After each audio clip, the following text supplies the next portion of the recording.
В этом выпуске мы расскажем вам, как Александр Усик удивил Америку своей силой.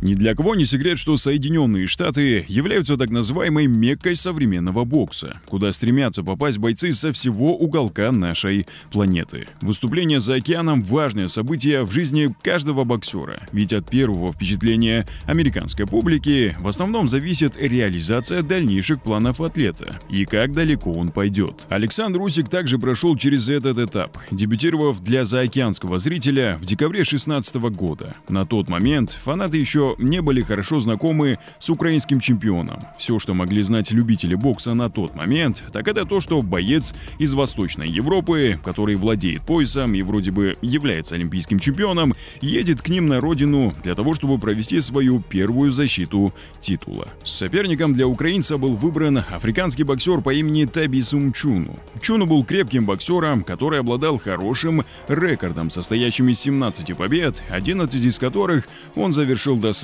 Боец являлся левшой, так же как и наш герой, но сильно уступал украинцу в габаритах. Однако от этого африканец не становился менее опасней. Он был замотивирован нанести непобежденному олимпийцу первое поражение, параллельно забрав его титул.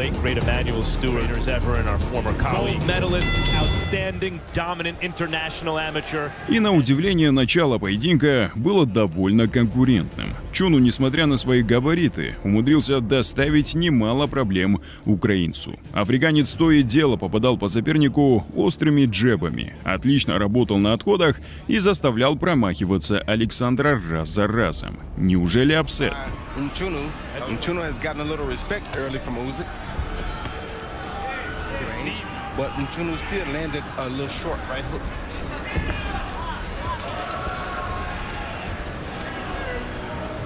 Until it's gonna definitely land.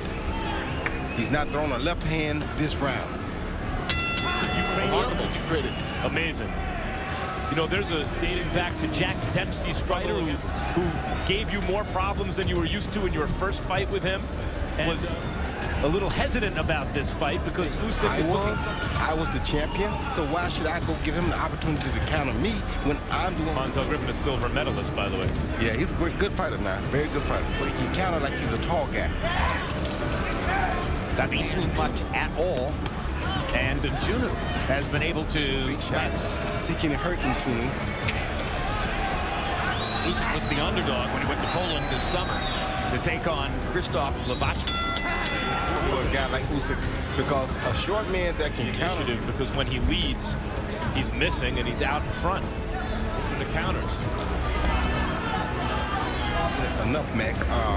Right there, you see he's allowing Mchunu to get close to him with the hook. There's something about the rhythm, or lack of same, in African fighters. Timing's off, Roy. Yeah, his rhythm throws everybody. He fights in a sporadic pace like that. You never know when he's going to just counter you or when he's going to take the lead on you. And right there, behind it. And wound up getting hit on the cheek by a right hand from Mchunu throws that may be carrying the fight so far.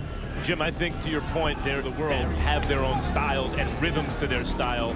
Eastern European has a kind of rhythm. Boxing is a cute boxer. You don't really see that from South Africa. Usually we see guys who come to war from South Africa, and he's not that type of a guy. I think also that the world is becoming, the styles are becoming more jump from country to country, and fighters train all over the world as well.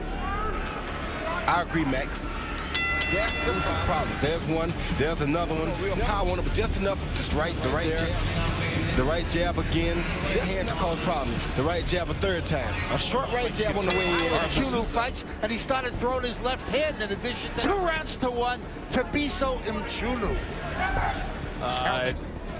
Usik unleashed the left hand in the third round. Yeah, Jim, but the thing you don't like about it is jab, and that's not a good thing because there you go, that go a good shot. Now he's throwing a good left hand because he needs to get respect to this fight.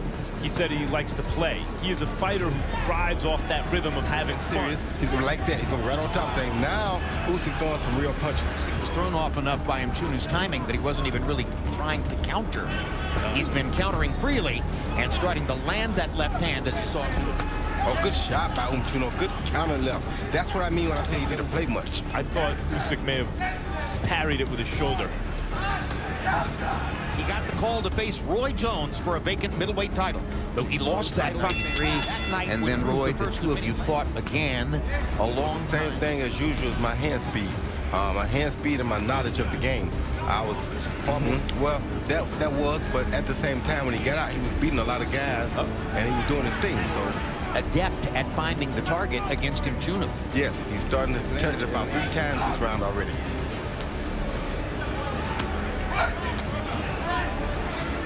Let me get inside a little bit. Yeah, as he was, Usik was backing up and looking up as if to say, this is something new. Usik much more comfortable in the fight now. And if Mchunu throws a big right overhand left, it could be a problem because he hits a taller southpaw with him. Mchunu's a good fighter, but class tells. Power punches in round 5. Usik about to triple Mchunu. Good shot by Usik. Terrific one-hand speed for a big man on that 1-2. К середине боя на карточках независимых судей Табису ввел поединок. Александру срочно нужно было что-то предпринимать, и украинец вновь использовал свою самую лучшую сторону, а именно умение подстроиться и адаптироваться под любую ситуацию. Чемпион начал больше работать комбинациями, что дало свои результаты. Ведь африканец дважды присел на колено в 6-й трехминутке.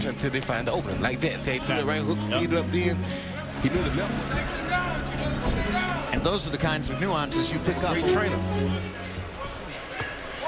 Which in his case would be his exposure to Anatoly Lomachenko, although, as Max pointed out at the beginning of the fight, James has been his trainer since the beginning of his pro career, is no slouch. No, not at all. I mean, that's an accuracy for a big guy. Yes. 6'2+ guy, southpaw, that's impressive. He just turned the mustard on one of those left hands again, too, Max. Like got him hurt. Yeah. He's suddenly putting a lot of distance between himself and the guy we were looking at the first couple of rounds. Back with an unimpeded left counter shot, but that's all right. 7. Mchunu has been stopped in both of his losses in round 6. You let Usik go around him too much, let Usik land too many big shots in this round early, so. Mchunu can handle himself, though, like, he's still clipping Usik every now and then. Good left hand. First knockdown in this round. В 7-м раунде Александр Усик финтит и постоянно пробивает по Мчуну 1-2 ударами. Выждав нужный момент, Александр занял центр ринга и держал оппонента у канатов. Претендент в защитной позиции опасно отвечал контратаками.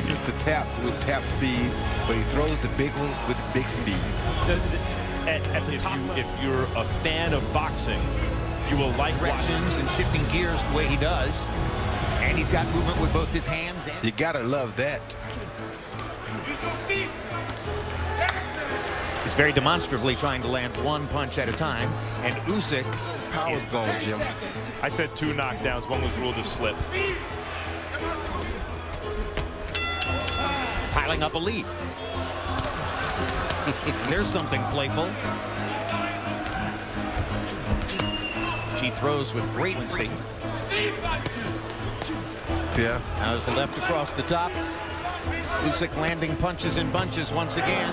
Here's a do it. This was my moment to put on a show. And you hit me. Stepping around left and stepping around right. Beautiful boxing that Usik is doing. Pence probably frustrated Usik the first 2 or 3 rounds. Since then, the Ukrainian just got like Mchunu. But see those punches right there? That left hand had all the elbows. You're dissuaded from going to the body because it's like, you know, your forearm's going to run into. 10 seconds. 10 seconds.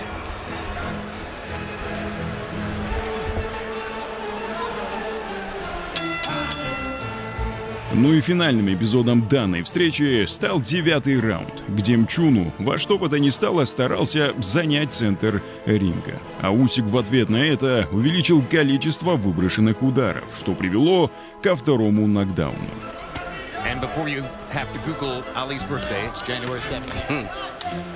a day after mine. Some of the best. Usik doing some good body work in this round. Yes, he is. It's an astrological sign. Well, of course, Jim. I mean, come on. If you're a Capricorn, if we celebrate, it doesn't get any better than that. And Capricorn in this fight has knocked him to New Deck in time. После этого Александр прижимает Эбису к канатам и отправляет в третий нокдаун ударом левой в висок. Рефери, недолго думая, останавливает бой. Дебют удался.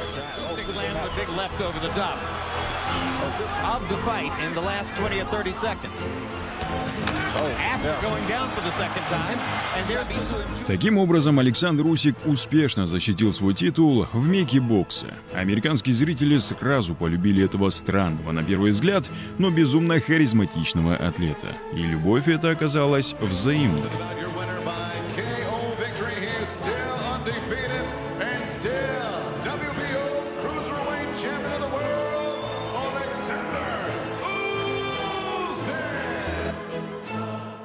Не могу сказать, что Мчуну был самым тяжелым моим соперником, но и простым его назвать нельзя. Он маленького роста, но при этом справлялся со своими задачами. Когда парень выходит боксировать за пояс, то он не может быть легким противником. На таком уровне проходников быть не может. Мчуна очень быстрый боксер. Он несколько раз достал меня, в том числе и головой. Иногда я оказывался в очень неудобном положении. Как меня встретили в Штатах? Хорошо. Хотя в первых 4 раундах были какие-то крики. Люди гудели, но это нормально. Им надо, чтобы боксер на ринге сразу забрасывал соперника ударами. Была кровь, но на первом месте у нас была тактика, которой следует придерживаться. А в целом хорошее впечатление. Я даже был удивлен, ведь боксировал там впервые, но очень многие люди болели за меня. Подходили после боя. Людей было очень много.